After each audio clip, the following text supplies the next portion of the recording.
Bonsoir et bienvenue en ce mercredi 18 novembre 2020 et nous en sommes rendus ce soir à la méditation numéro 243 dans le livre Les psaumes des temps modernes de notre ami pasteur Jean-François Denis.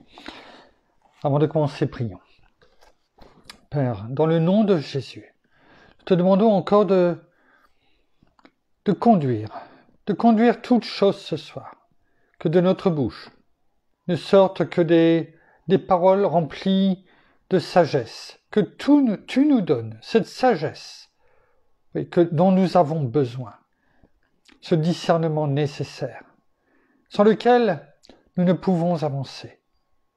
Oh, bien-aimé Saint-Esprit, conduis une fois encore cette méditation et que tout enseignement dans le nom de Jésus soit bien sûr bénéfique pour chacun d'entre nous, mais surtout que nous ne le recevions pas simplement comme un bonbon que l'on donne à un enfant, mais que la douceur de ta parole, qui nous est toujours donnée, même si c'est pour reprendre, elle est toujours bonne.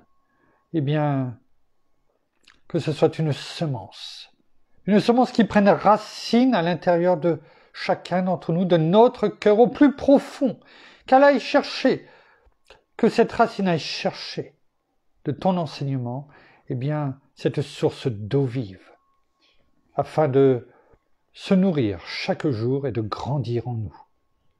Conduis encore toutes choses ce soir, pour ta gloire, Père, dans le nom de Jésus. Merci, bien-aimé Saint-Esprit. Amen. Le titre de ce soir, qui transforme un cœur malveillant pour en faire un de ses enfants. Seigneur, j'ouvre ma bouche et j'élève ton nom, car il est le seul digne de louange et d'adoration. Qui est semblable à ce Dieu bienveillant qui transforme un cœur malveillant pour en faire un de ses enfants? Qui est comparable à ce Père qui, par amour pour l'humanité, s'est fait chair pour venir marcher sur cette terre, payant de sa vie fort chère, allant pour moi mourir au calvaire? De sorte qu'en confessant son nom, je devienne récipiendaire d'un héritage légendaire, moi qui dans ce monde n'ai qu'un être bien ordinaire. Il a su ma dette soustraire, en se donnant de manière volontaire, m'acquittant ainsi de ce timbre judiciaire.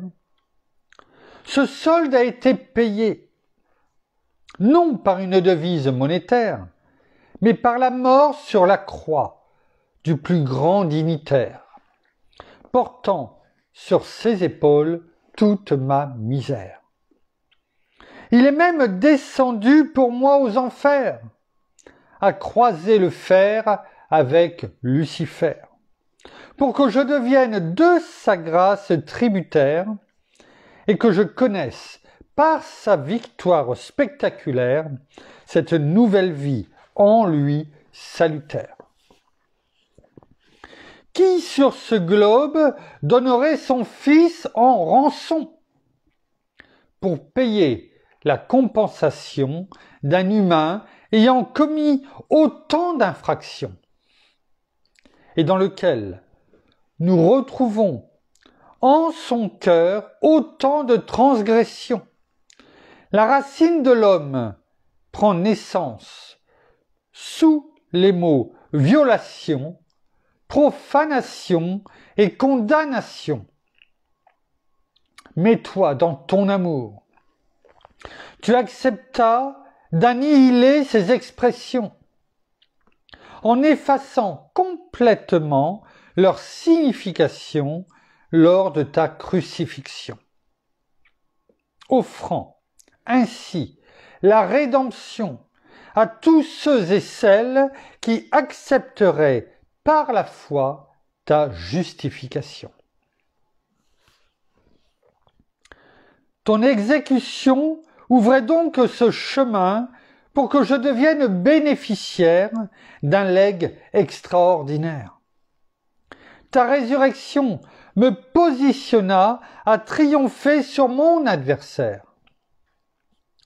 Tu es celui qui momentanément quitta sa sphère pour embrasser notre univers. Tu es devenu inévitablement dans ma vie cette pierre angulaire pour qui je veux vivre cette vie engagée et exemplaire, loin de ce qui est fragmentaire, car mon seul désir est de te plaire, élevant ainsi ta bannière, afin que tous voient briller en moi et à travers moi Dieu le Père. Il n'y a aucune parole et aucun mot qui ne peut décrire certains propos. Subir ce châtiment qui était mien est un geste qui ne peut qu'être divin et par lequel retentit encore dans mon cœur l'écho de ce chant d'amour qui est l'essence de ton credo. Qui est comme toi, Éternel des armées? Qui peut donc se comparer à ta majesté? Tu es l'essence même du verbe aimer. Et ton nom est synonyme de bonté. C'est pourquoi, jusque dans l'éternité, je ne cesserai de toute mon âme te louer. Tu es mon secours. Alors, c'est dans tes bras qu'au quotidien j'accours. Et c'est à tous les jours que pleinement je savoure l'expression pour moi de ton amour. C'est pourquoi je prépare chacune de mes journées à ton éminent retour, en te mettant en premier dans ma vie tout au long de mon parcours. Pasteur Jean-François nous laisse ce soir une référence qui se trouve dans le premier livre des Rois, chapitre 8, verset 23. Nous allons tout de suite la prendre. 1 Roi, premier livre des Rois,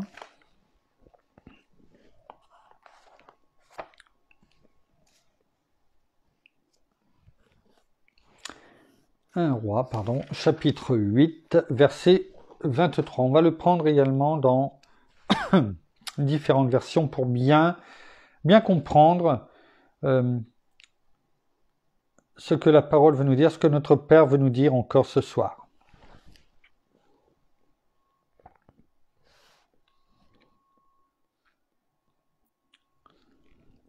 Dans la version Colombe, il est écrit « Éternel Dieu d'Israël, il n'y a point de Dieu semblable à toi, ni en haut dans les cieux, ni en bas sur la terre. Tu gardes l'alliance et la bienveillance envers tes serviteurs qui marchent en ta présence de tout leur cœur. » Tout ce que nous avons pu lire déjà de ce verset ne peut être réalisé que par rapport à ce qui est dit à la fin de ce verset. Qui marche en ta présence de tout leur cœur. C'est-à-dire que tout ce que nous avons pu lire dans la première partie, même dans les 2/3 de ce verset 23, n'est rendu possible que parce que tes serviteurs, tes enfants, Père, marchent en ta présence de tout leur cœur. Et c'est le thème de ce soir, c'est la marche des croyants devant Dieu. Alors on a pu déjà un petit peu le méditer par le passé, mais on va essayer de le voir avec un autre prisme. Et cette prière qui est faite, cette prière solennelle est faite par Salomon, fils bien sûr de David.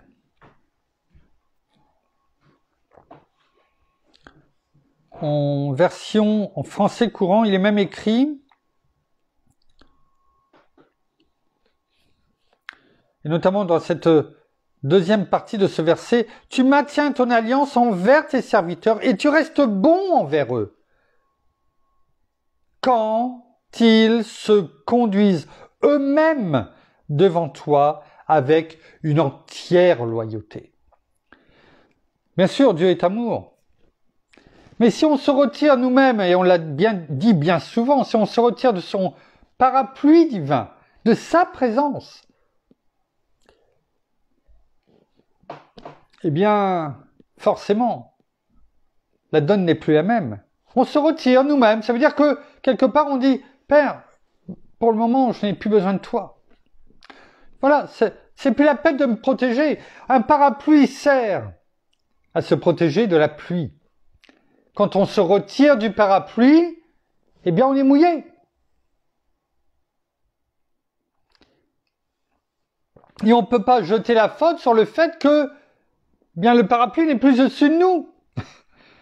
C'est nous qui ne l'avons pas pris. C'est nous qui nous sommes retirés de ce parapluie. Il en va de même avec notre Père.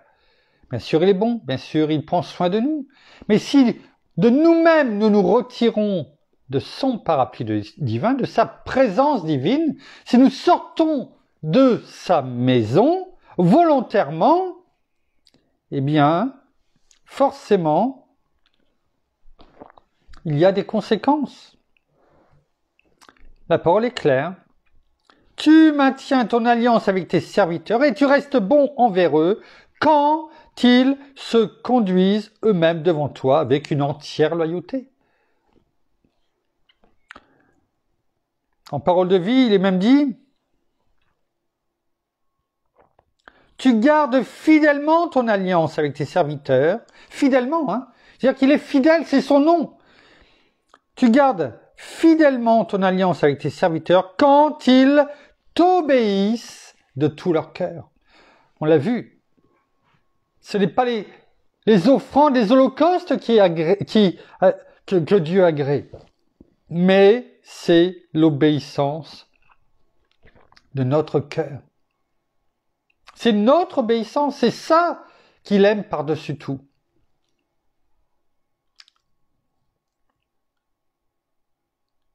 Dans la nouvelle Bible seconde, il est écrit, qui ressemble de très près à celle qu'on utilise avec la version Colombe.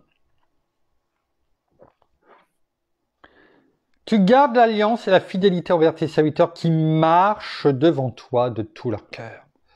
C'est celle-ci, c'est cette marche-là des croyants. C'est celle-ci que notre Père agrée. Cette marche avec lui, on l'a vu déjà quand on a parlé d'Enoch, qui marchait avec Dieu et que Dieu marchait avec lui. C'est cette marche que Dieu agrée.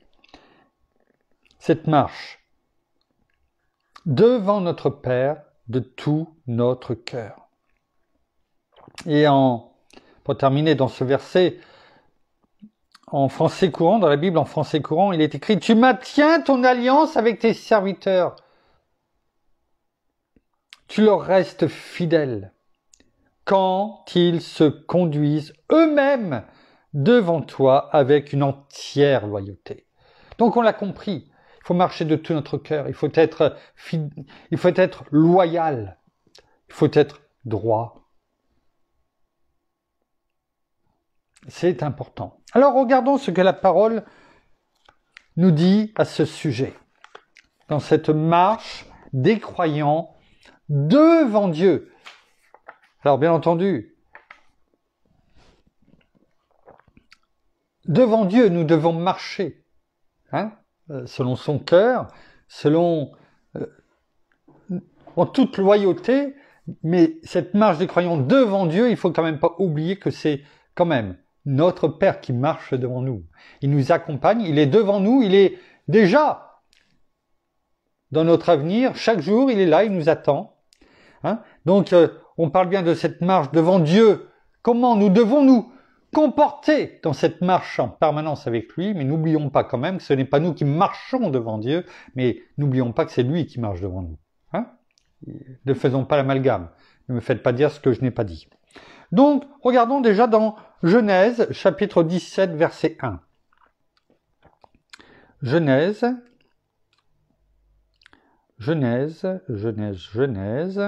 chapitre 17, verset 1. On va remonter à l'époque d'Abraham. Tout au début, lorsque Dieu lui est apparu. Lorsqu'Abraham fut âgé de 99 ans, l'Éternel lui dit, « Je suis le Dieu Tout-Puissant, marche devant ma face et sois intègre. » Voyez, ce que l'on a dit avant, dans différentes versions, Dieu l'a dit à Abraham, c'est au moment où,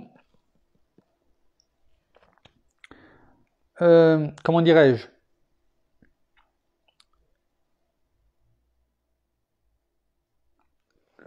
Dieu a changé le nom d'Abraham, enfin d'Abraham en Abraham. Et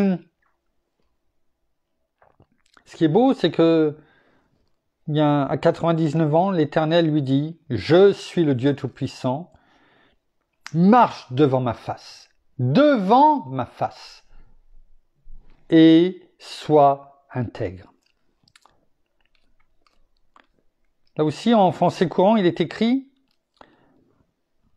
quand Abraham, donc, et là il devient Abraham dans ce chapitre en tout cas, c'est pas par rapport à ce verset-là, mais dans ce chapitre 17, son nom est changé d'Abraham en Abraham.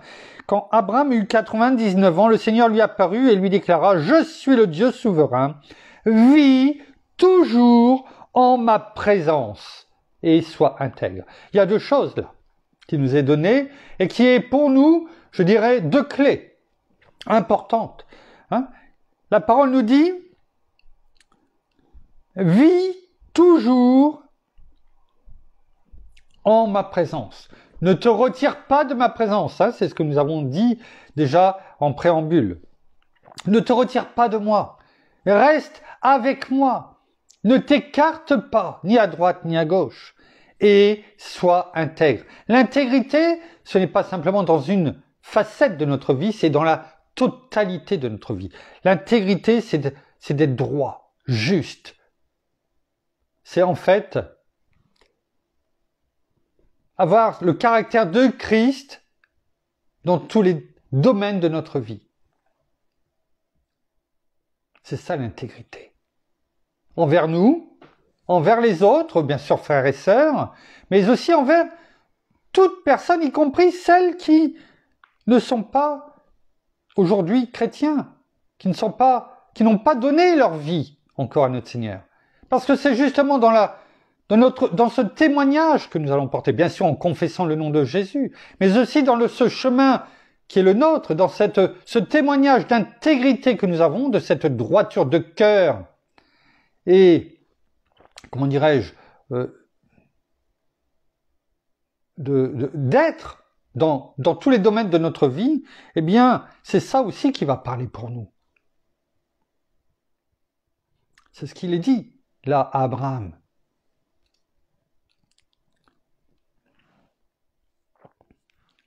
En parole de vie, quand Abraham a 99 ans, le Seigneur se montre à lui, il dit à Abraham, « Je suis le Dieu Tout-Puissant, vis sous mon regard. » Dans la présence, sous mon regard. Ça veut dire quoi?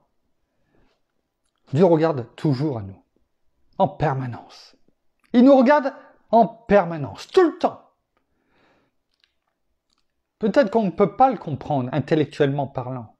Comment il peut regarder autant de ses enfants? C'est pas notre problème. Ça, c'est pas notre part. Notre part, c'est d'être dans sa présence, de vivre sous son regard, dans sa présence et d'être intègre. Voilà ce qui nous est demandé. Laissons Dieu faire ce pourquoi il est Dieu. N'essayons pas de faire ce que lui fait, ou de réfléchir comment cela est possible. C'est pas notre part.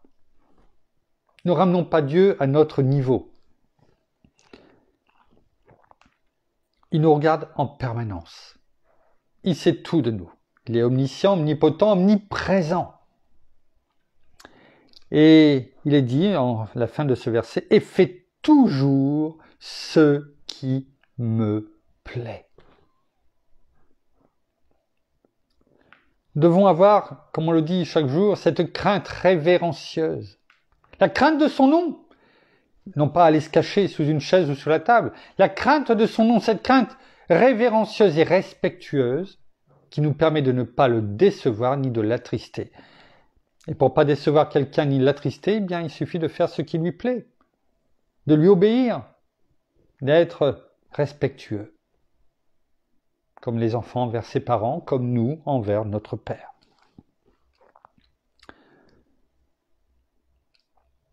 En français courant, il est écrit « Je suis le Dieu Tout-Puissant, vis toujours en ma présence et sois irréprochable. » Irréprochable. Alors c'est vrai que cela peut... On pourrait se dire, mais ça va être dur, ça va être lourd à porter cela. Dieu sait qui nous sommes. Il nous a créés. Il sait que nous ne sommes pas parfaits selon la chair. Nous sommes parfaits selon l'esprit, parce que il nous a envoyé son esprit, notre bien-aimé Saint-Esprit, dans le nom de Jésus, en nous. Nous sommes parfaits en esprit. Et ce qui nous est demandé, c'est de marcher selon l'esprit et non selon la chair. Chaque jour, un peu plus. Et c'est ainsi que l'on pourra accomplir ce qu'il a demandé à Abraham et ce qui, au travers d'Abraham, il nous dit encore aujourd'hui. Retournons dans le livre des Rois, au chapitre 2, verset 4. Il est écrit,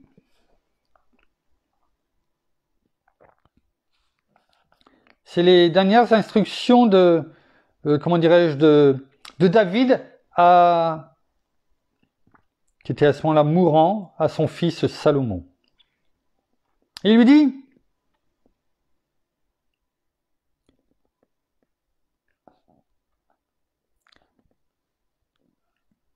on va prendre le verset 3 parce que autrement c'est coupé. Observe l'ordre de l'Éternel ton Dieu en marchant dans ses voies et en gardant ses prescriptions, ses commandements, ses ordonnances et ses préceptes selon ce qui est écrit dans la loi de Moïse.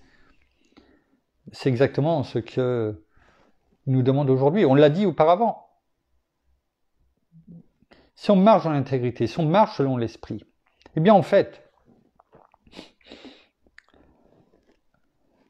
notre bien-aimé Saint-Esprit, c'est la parole en nous.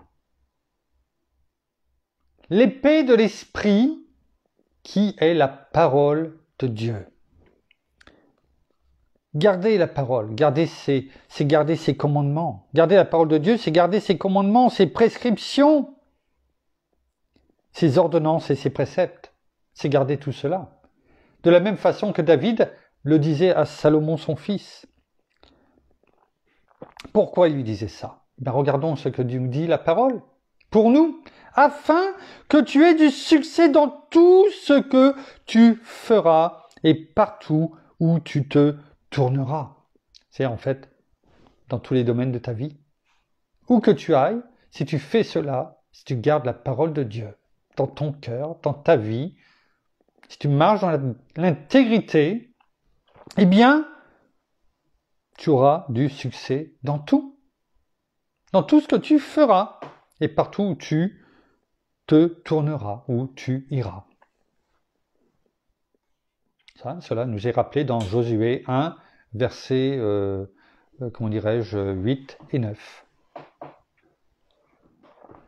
Et afin que l'Éternel accomplisse la parole qu'il a prononcée sur moi, si tes fils prennent garde à leur voix, en marchant dans la vérité devant moi, de tout leur cœur et de toute leur âme, tu ne manqueras jamais d'un successeur sur le trône d'Israël.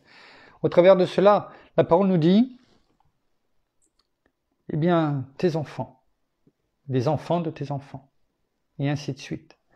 Eh bien, qu'ils soient, comme David le fait avec Salomon, instruits, qu'ils comprennent qu'il faut garder dans leur cœur toute ma parole. Et ainsi, eh bien, tu ne manqueras pas de successeurs. Alors bien sûr, là, c'était pour le trône de David. Et alors, cela est aussi bon pour chacun d'entre nous. Tu auras des enfants, des petits-enfants, et ainsi de suite à chaque génération, tant que notre Seigneur n'est pas de retour. Pourquoi? Pas parce que tu seras droit, tu feras ce que je te dis, tu garderas toute la parole dans ton cœur. Pourquoi? Parce que tu marches devant moi, devant mon regard. Voilà ce que nous devons faire. Voilà ce que la parole nous dit ce soir. Dans 2 Rois,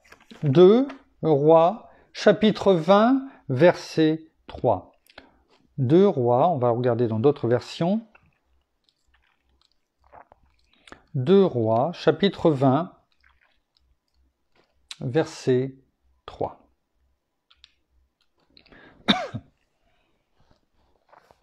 Il est écrit dans la version Colombe, « De grâce éternelle, souviens-toi que j'ai marché devant ta face, avec fidélité et intégrité de cœur, et que j'ai fait ce qui est bien à tes yeux. » Et Ézéchias répandit des pleurs abondants. Là, on parle du roi Ézéchias, qui venait d'apprendre 2 versets précédemment par Ésaïe, le prophète Ésaïe, eh bien, qui avait été touché par une maladie et qu'il allait mourir, et qu'il fallait qu'il mette ses affaires en ordre. Et ça peut arriver. Ça peut arriver à n'importe qui.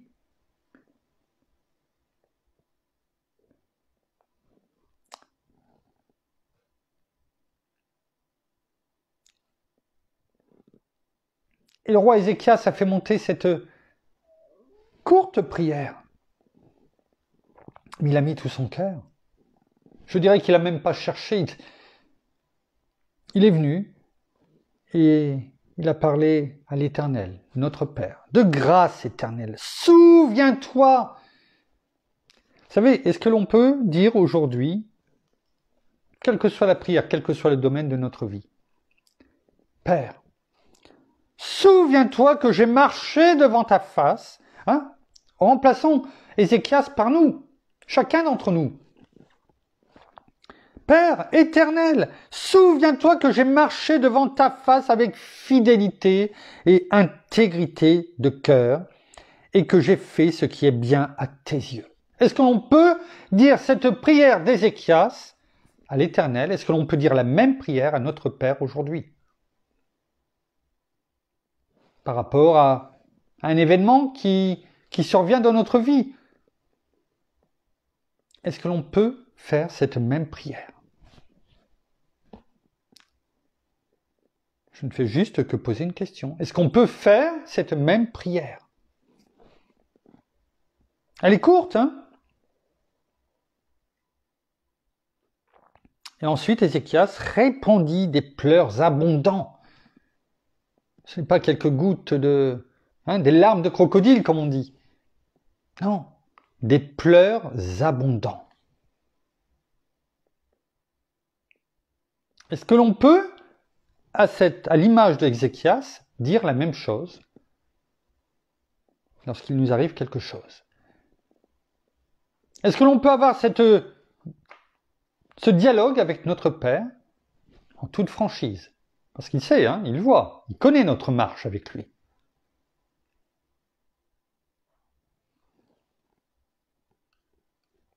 Dans d'autres versions, il est écrit, en Nouvelle Français courant, ah Seigneur, souviens-toi, je te prie que je me suis conduit envers toi avec loyauté et avec un cœur sans partage. Pas de compromis. Ah oui, je reviens souvent dessus et je reviendrai parce que la parole est claire. Pas de compromis dans notre vie, pas de tiédeur. Je reviens souvent dessus parce que la parole dans l'Apocalypse est claire. Jésus nous a dit qu'il vomirait les tièdes. Je n'ai pas envie d'être vomi par notre Seigneur. Est-ce que l'on peut dire cela avec Ézéchias? Ce qui est bien à tes yeux, je l'ai fait. Est-ce que l'on fait toujours ce qui est bien aux yeux de Dieu, de notre Père? En parole de vie, il est écrit: Ah Seigneur, je t'en prie, souviens-toi, j'ai vécu fidèlement devant toi avec un cœur non partagé.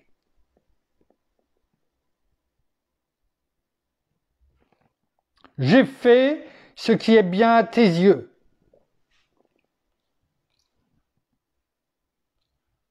En français courant: Ah Seigneur, souviens-toi, je me suis conduit envers toi avec une entière loyauté. J'ai toujours agi de manière à te plaire.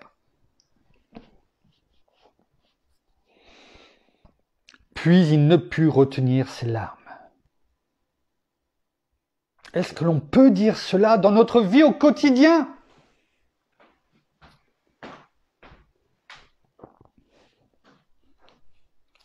Pourtant, c'est ce qu'Ézéchias a fait. Et vous savez quoi? Eh bien, regardons, parce qu'il est bon quand même de regarder cette marche que l'on doit avoir, de cœur, etc. Mais regardons ce qui est écrit. Le verset suivant, verset 4. Cependant, Ésaïe n'était pas encore arrivé dans la cour intérieure du palais. Il venait de lui dire: prépare, mets tout en ordre, tu es malade, tu vas mourir. Ézéchias, vivons à la place, voyons cette scène. Ézéchias tombe à terre, fait cette prière que nous avons vue dans différentes versions, pleure abondamment. Pendant ce temps-là, Ésaïe était reparti, bien entendu. Il était à peine arrivé dans la cour intérieure du palais que le Seigneur lui ordonna de retourner auprès d'Ézéchias, le chef du peuple de Dieu, pour lui dire: voici ce que déclare le Seigneur, le Dieu de ton ancêtre David. J'ai entendu ta prière et j'ai vu tes larmes. Eh bien, je vais te guérir. Dès après-demain, tu pourras de nouveau te rendre au temple du Seigneur. Je vais même prolonger ta vie de 15 ans. Voilà. Et en plus de cela, il va donner la victoire à Ézéchias, à tout son peuple, le peuple de Dieu, le peuple qu'a confié Dieu à Ézéchias. Il va lui donner la victoire sur les griffes du roi d'Assyrie. Non seulement il a vu, il a entendu, il lui donne la victoire, il lui donne la guérison, il lui prolonge sa vie de 15 ans et il lui donne en plus la victoire sur le roi d'Assyrie. Une prière qui a dû durer 15 secondes, mais qui était une parole qui venait du cœur, parce que notre Père a vu la loyauté, il savait que cette prière n'avait pas été faite en vain, parce qu'elle était réelle, elle était vraie. Ses pleurs venaient du cœur. Il savait que ce qu'il avait dit, c'était la réalité. Notre Père a été ému. Il aime ses enfants.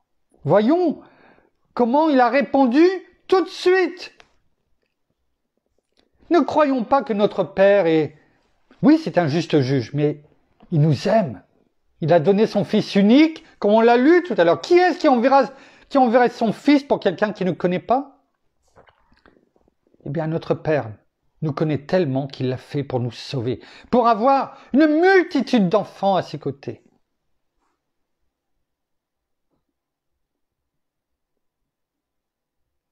Et vous croyez qu'il laisse ses enfants, dans ses pleurs, à partir du moment où ils font et qu'ils marchent devant lui, devant son regard, en toute loyauté, en toute intégrité,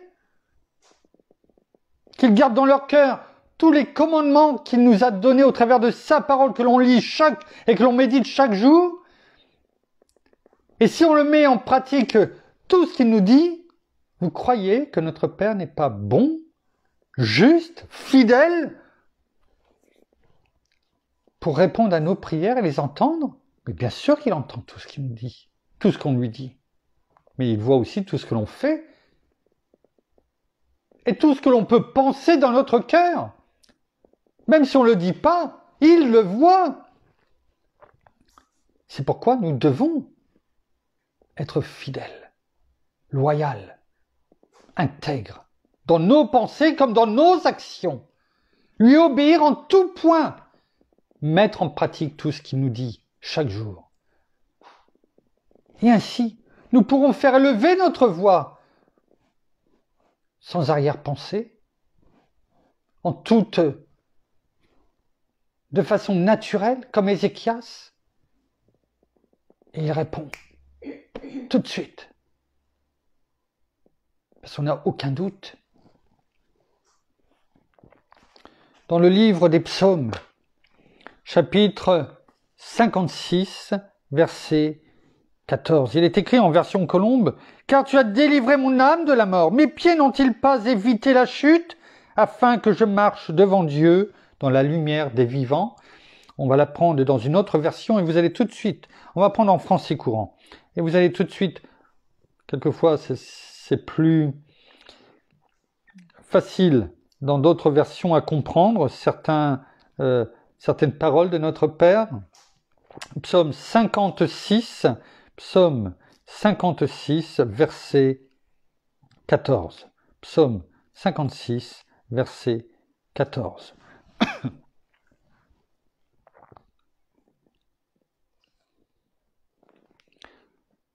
Tu m'as en effet arraché à la mort. C'est ce qu'il a fait pour chacun d'entre nous.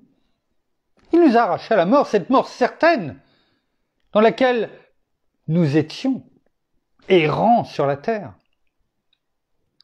Tu m'as en effet arraché à la mort. Tu m'as évité de faire le pas fatal.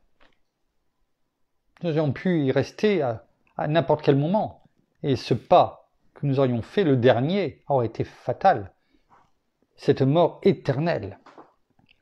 Mais notre Père était là, il nous a attirés à lui. On l'a entendu. Il nous a sauvés, arrachés à la mort. Ainsi, j'avance sous ton regard. On avance en permanence aujourd'hui, sous son regard. Ne doutons aucunement, là on parle. Notre Père est là, il nous écoute. Il se réjouit de ce que on déclare et on proclame sa parole. Qu'on le laisse nous parler et nous dire, voilà ce que je te dis ce soir. Ainsi, j'avance sous ton regard, dans la lumière, parce que nous sommes dans la lumière. Nous ne sommes plus dans les ténèbres. Nous sommes dans la lumière de la vie. Dans ce même verset, il est parlé de la mort, de ce pas fatal, donc de cette obscurité éternelle que nous aurions pu faire, tomber dans ce gouffre sans fin. Et dans la deuxième partie de ce verset, il est écrit que nous sommes dans la lumière, que nous sommes dans la vie, cette vie éternelle qu'il nous donne, ici sur terre et demain. La vie, c'est la lumière. Tout simplement. Et nous avançons sous son regard.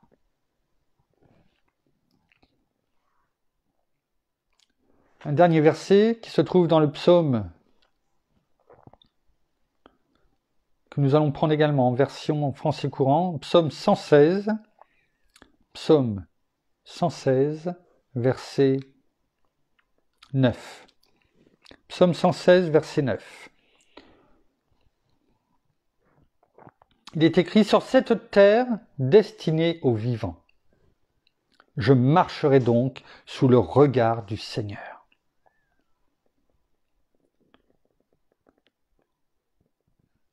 Quand j'ai lu ce verset, je le relis une deuxième, une troisième fois. Et c'est vrai que quand je l'ai lu, au départ, je lis toujours dans la version Colombe, bien entendu, qui est la mienne. Et quand on le lit, c'est « Je marcherai devant l'Éternel sur la terre des vivants ». Je regarde après, toujours dans différentes versions, celles que vous avez maintenant l'habitude. Et je me suis dit, il est parlé plusieurs fois, là, sur la terre des vivants, mais là, dans cette version en français courant, il est parlé, il y a ce petit mot en plus, sur cette terre destinée aux vivants. Et je me suis dit, à ce moment-là, ça m'a frappé. Je me dis, cette terre, finalement, notre Père l'a construite, l'a créée. L'a créée pourquoi? Pour qu'il y ait la mort? Non. Ce n'est pas lui qui a voulu la mort. C'est Satan, anciennement Lucifer, qui a fait tomber Adam et Ève. Et la mort est rentrée, le péché et la mort avec. Mais au départ, cette terre, elle était destinée à qui? Aux vivants. Aux vivants. C'est-à-dire qu'il devait y avoir une vie éternelle. Elle n'a pas été créée pour la mort, pour que ça soit une multitude qui soit vouée à la mort éternelle. Elle est destinée aux vivants. Cette terre devrait être remplie d'enfants de Dieu. On l'a déjà dit, la Bible devrait être cette lumière aussitôt qu'elle est ouverte dans le cœur des personnes. Mais ce n'est pas, malheureusement, ce n'est pas le cas. On le sait, on l'a vu, les 4 terrains. Lorsque la parole, même si la personne en ouvrant et en l'achetant et en le lisant se réjouit, mais aussitôt, eh bien, les oiseaux viennent, c'est-à-dire Satan vient et reprend. Avant qu'il y ait cette racine qui prend dans le cœur, eh bien, arrache et prend. Et la personne, eh bien, oublie les paroles de la vie. Cette terre, à la base, est destinée aux vivants. Je marcherai donc sous le regard du Seigneur. Et je me suis dit, pourquoi ce donc?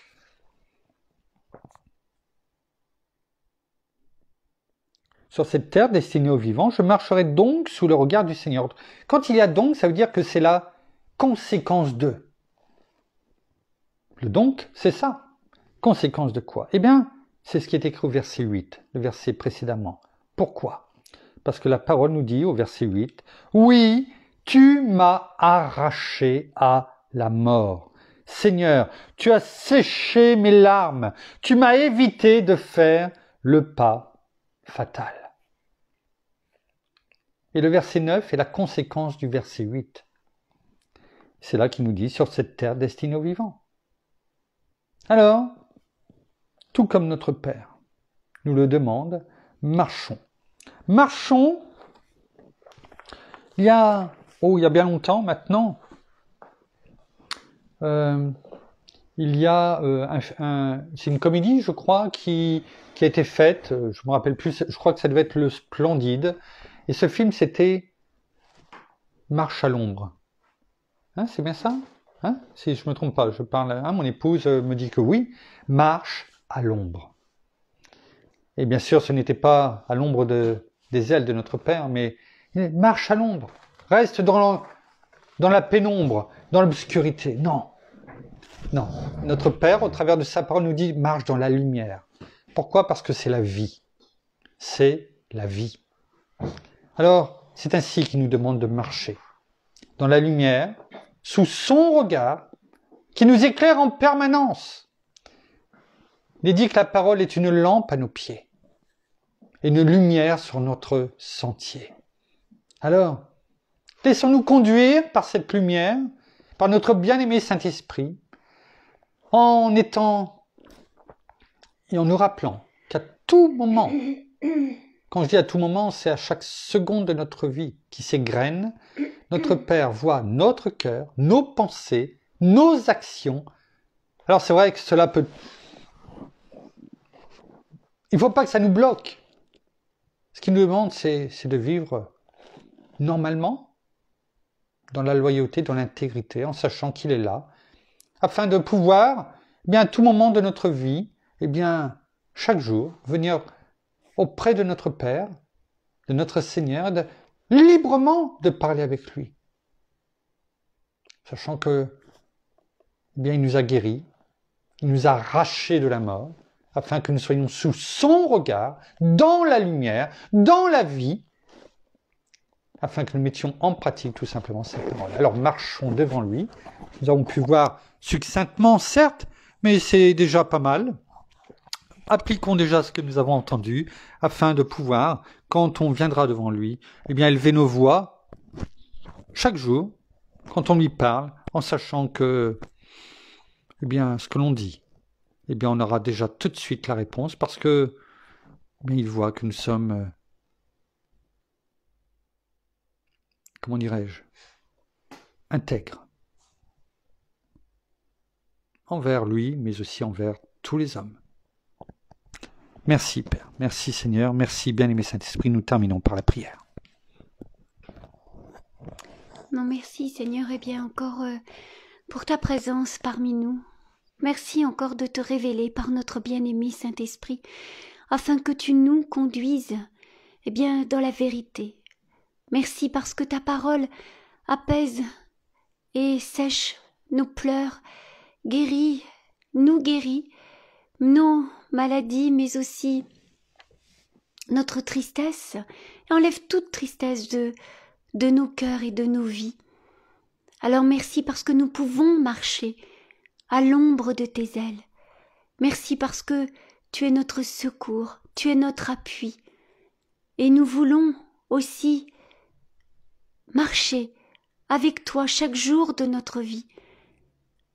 Mais nous savons que nous devons être obéissants, marcher dans la droiture, dans la justice, dans ce que toi, tu vois pour nous et que tu veux pour nous, parce que tu nous as envoyés et tu nous as donné ton Fils unique pour nous, pour le pardon de nos péchés, afin d'être sauvés, afin que nous le recevions comme Sauveur et Seigneur de notre vie.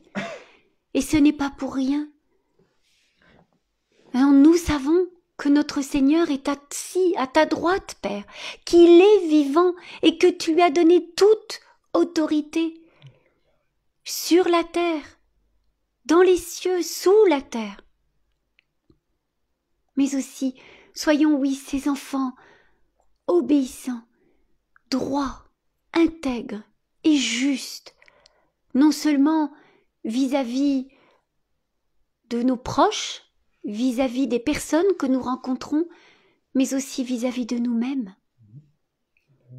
Merci. Parce que toi, tu vois nos cœurs. Nous ne pouvons rien te cacher. Tu nous connais. Et même si des paroles sortent de notre bouche et qu'elles ne sont pas sincères, tu le vois parce que tu vois la sincérité de nos cœurs. Alors vraiment, purifie nos cœurs plus que toute autre chose, car vraiment de lui sortent toute parole et toute vie. Alors oui, que tu nous montres vraiment de toujours marcher sur ce chemin d'intégrité et que nous venions à toi dans n'importe quelle circonstance, que ce soit une prière courte, une prière longue, mais simplement que nous venions à toi et que nous te parlions comme un enfant parle à son père, en toute sincérité, en lâchant et en montrant toute obéissance, mais aussi avec toute fidélité, comme toi tu as cette fidélité pour nous, comme toi tu as cette bienveillance, comme toi qui as cet amour pour nous. Ayons tout cet amour débordant pour toi, tout simplement. Alors merci de tout ce que tu mets, tout ce que tu fais pour chacun d'entre nous, chaque jour. Merci aussi et tout simplement pour ce souffle de vie. Oui, nous te disons souvent merci pour telle et telle chose, mais simplement de pouvoir chaque matin, pouvoir contempler ta bienveillance, contempler ta magnificence, et encore simplement pouvoir tout simplement te dire bonjour Père, et merci encore de cette vie, de ce souffle que tu me donnes chaque matin. Dans le nom de Jésus. Amen. Merci. Voilà, ainsi s'achève la méditation de ce soir. Nous vous bénissons abondamment de toutes les bénédictions spirituelles dans les lieux célestes en Christ, Jésus notre Seigneur. Et nous, bien sûr, nous saluons, comme à l'accoutumée, tous nos amis au Québec, au Canada, en France, en francophonie, à Paris. Et, comment dirais-je, nous vous souhaitons une bonne soirée, une bonne nuit, un bon appétit pour ceux qui vont passer à table, une bonne fin de journée pour d'autres. En ce qui concerne, mon épouse vient de le rappeler, demain, ça ne sera sûrement pas, je pense, à la même heure, ça sera certainement un peu plus tard. En tout cas, nous ferons parvenir, l'horaire à laquelle devrait se dérouler la méditation de demain. En attendant, soyez bénis, passez un bon moment et prenez soin de vous. À demain. Au revoir.